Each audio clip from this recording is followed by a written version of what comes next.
Hello, welcome back to my channel, or if you're new, welcome for the first time, because I think we have a few newbies today probably, because this video is going to be about what to expect and prepare before, during, and after your first aerial or pole class. So if you are new, welcome. We're very happy to have you here. I am Cara. I am a professional aerialist. I have been a professional aerialist for about 10 years. I live in Paris and I perform kind of all over Europe with different circuses, cabarets, different shows. I work in Germany, Switzerland, France, sometimes the UK, sometimes Italy. And on this channel, we talk about different aerial subjects. We do a lot of tutorials because that's kind of our main bag around here. But then I also sometimes do videos like this where I'm talking about something in the aerial world that it might be a little bit hard to find information about, but you also kind of need to know. So that's what we do here. Welcome. And to start off today, I'm rolling up my sleeves because we're about to say the most important thing in this video. The most important thing that I can tell you about being ready and prepared for your first aerial class is I want you to stop. I want you to look at yourself as you are right now. And then I want you to know that you, right now, are ready to go to an aerial class or a pole class. You are ready as you are. I get so many people who come to me wanting to start aerial or start pole, and they just keep saying like, oh, I don't know if I'm ready. I don't know if I'm strong enough. I don't know if I'm flexible enough. I don't know if I'm thin enough. I don't know if I'm fit enough. You right now, and I am magically looking through the camera at specifically you. This is magic, and I'm telling you that you are ready because anyone, whatever your body type, whatever your fitness level, can go to an aerial or pole class and learn something. You are ready to learn something right now. The reason you go to class is to learn. And so going to your class is going to start you on the road to having all of those things, to having flexibility, to having fitness, to having strength. That's going to come, but it's only going to come if you go to class. So don't wait until you're already ready before you go to class. Go to class. Class will make you ready. Class. Anyway, now that I've had like some kind of weird class mental breakdown, let's talk about what class you should go to. Now, maybe you've already seen an apparatus in a show, at a circus, on TV, on YouTube, and you were really attracted to that apparatus and you thought it looked really fun. Go for it. Go for it. Everyone should try every apparatus. I think at some point, maybe not in your first class, but at some point, I think everyone should try every apparatus. Most apparatus in aerials on circus are divided into hard versus soft apparatus. So hard apparatus would be aerial hoop, aerial moon, aerial pole, normal pole, anything that is like a metal object that's in the air or on the ground in the case of pole or lollipop. Soft apparatus are going to be things like aerial silks, aerial hammock, aerial net, rope, straps. These are things that are fabric, they're flexible, and you're using them to kind of twist around your body to do different shapes wrapped around yourself. And this is a very different feeling than when you are wrapping yourself around a static object like a hoop. I strongly believe that everyone should try both. I think that every person, I know for me, has a natural inclination to either hard or soft apparatus. I have much more of a natural inclination to hard apparatus. I know a lot of people that feel more inclined towards soft apparatus. If you go to a class and you feel like, oh my gosh, this is so hard and I don't get it, it doesn't feel right, it feels really strange. First off, it's your first class, so you know, it's gonna feel a little bit that way. Secondly, maybe you wanna try a different apparatus. So if you go to a hoop class, you're not enjoying how it's bruising you, you're not enjoying how your hands are starting to burn from the friction, then you could try hammock, you could try straps, you could try silks. If you go to a silks class and you're like, this is so hard because I just feel like it's moving everywhere and I don't understand where it's going to move, pole or hoop isn't going to move so much. So it's easier for your brain to be like, okay, the hoop is here, it's going to be here. Try different things. Try as many different apparatus as you can. Some different apparatus options. I'm going to try to put a video of them here, but like I'm not that technologically gifted, so that may or may not happen. But some options that probably you'll be able to find a class for in your area is pole. pole dancing, normal pole coming up out the ground, you're doing some pole. Aerial hoop, it's a big metal hoop in the sky. Aerial silks, super popular, 2 strips of fabric, you wrap yourself up in them, you do nice shapes and drops and spins and nice things. Aerial hammock, sometimes it's known as yoga hammock. There's 2 different forms of this. There's the more yoga, stretching Zen style, and then there's the more performative, let's do some tricks, circus style that's sometimes called aerial sling. These are kind of the main classes that any studio might have. Like most small studios will offer some version of one of those classes. If you're going to be going to somewhere that has a little bit more options, like a circus school, or if you live in a big city where there might be something more unusual, you might be able to find aerial moon, similar to hoop in the shape of a moon. Aerial net, which is really fun. Wear socks, your toes will get stuck in it. Horizontal hoop, that's something that's really new, horizontal or tippy hoop. It's going to be a little bit harder to find, but it's super fun. I do that, and I do it quite often in circuses, and people love it. Straps.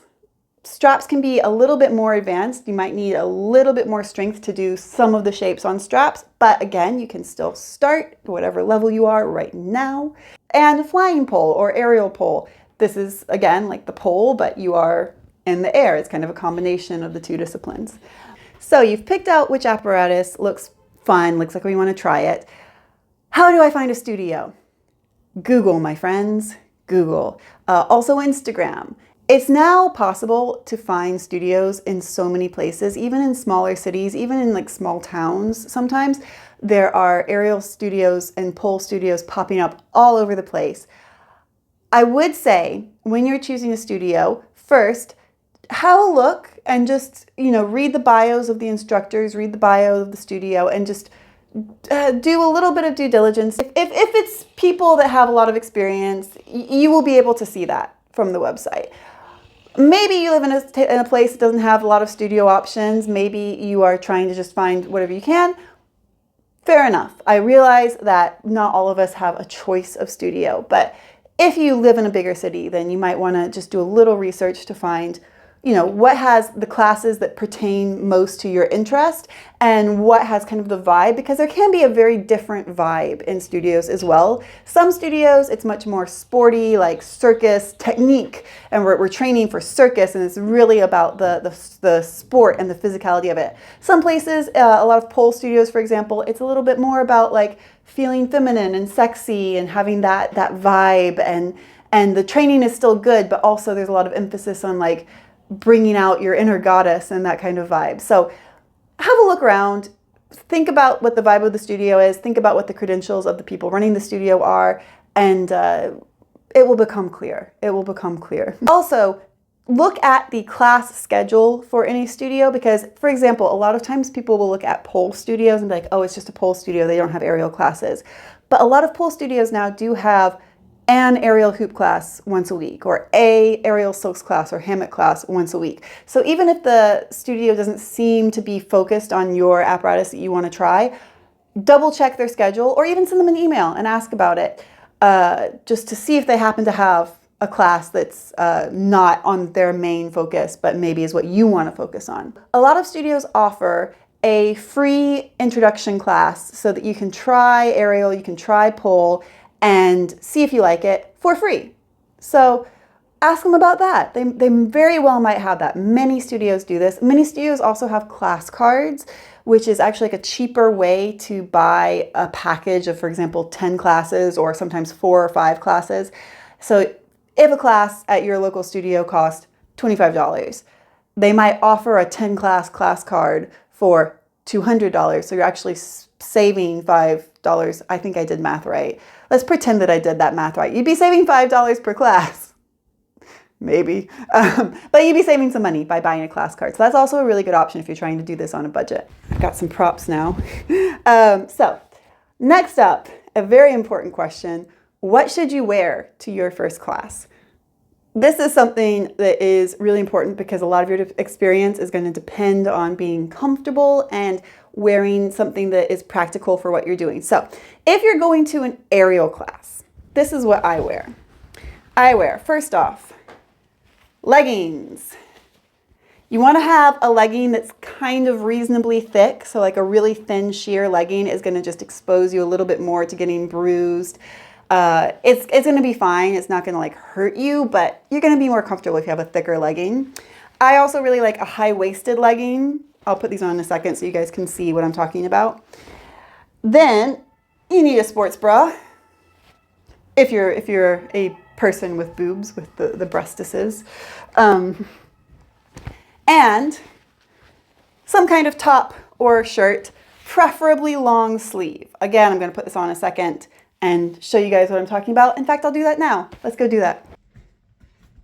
Okay, here's my aerial outfit. I've got my nice leggings. I prefer high-waisted because sometimes this part of my body touches specifically the hoop, but in any apparatus, you just sometimes get the silks or the hammock or the net or the straps touching in this area, and it's nice if I have my leggings to protect that.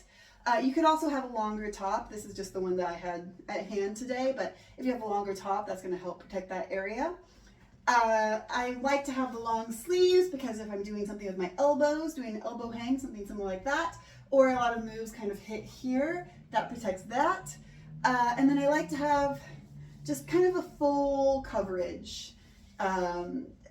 A lot of people do train in sports bras, and in fact, like now in my life, I train in sports bra just as a go-to because it's just quite easy to be like, sports bra, leggings. For your first class, I would not recommend that because it just leaves a lot of skin exposed. And for your first class, I think you're better off covering as much as possible for aerial. Pole is different. We'll talk about pole in a minute. But the absolute essential factors are that you need the back of your knees, in fact, your whole knee covered, and you need coverage on your back here. That's going to pretty much be the most important zones to be covered. You also might want to bring socks to protect your feet and ankles, and a hairbrush and stuff to put your hair up. I almost always train with my hair down because when I perform, I almost always perform with my hair down.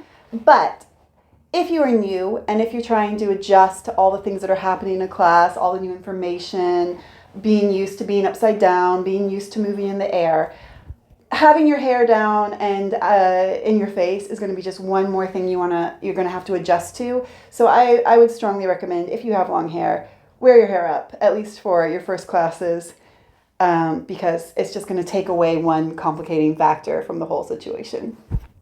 Whether you're doing pole or aerial, there are things you want to avoid wearing. Mainly loose, baggy clothing. Any kind of loose, baggy clothing is going to be a big hassle to deal with while you're in the air. It's going to get wrapped around things. It's going to get under your hands as you're trying to grab. Any kind of like loose, baggy sweatpants, loose, baggy t-shirt is going to just be a hassle. Don't do it. Wear tight-fitting things. Also, you want to avoid wearing things that are super slippery. So maybe you have some leggings that you like that are like a very slippery nylon. I wouldn't recommend them. Maybe further down the road when you're more experienced, but like for now, wear like a cotton or like something that feels a little bit more grippy because that is going to help.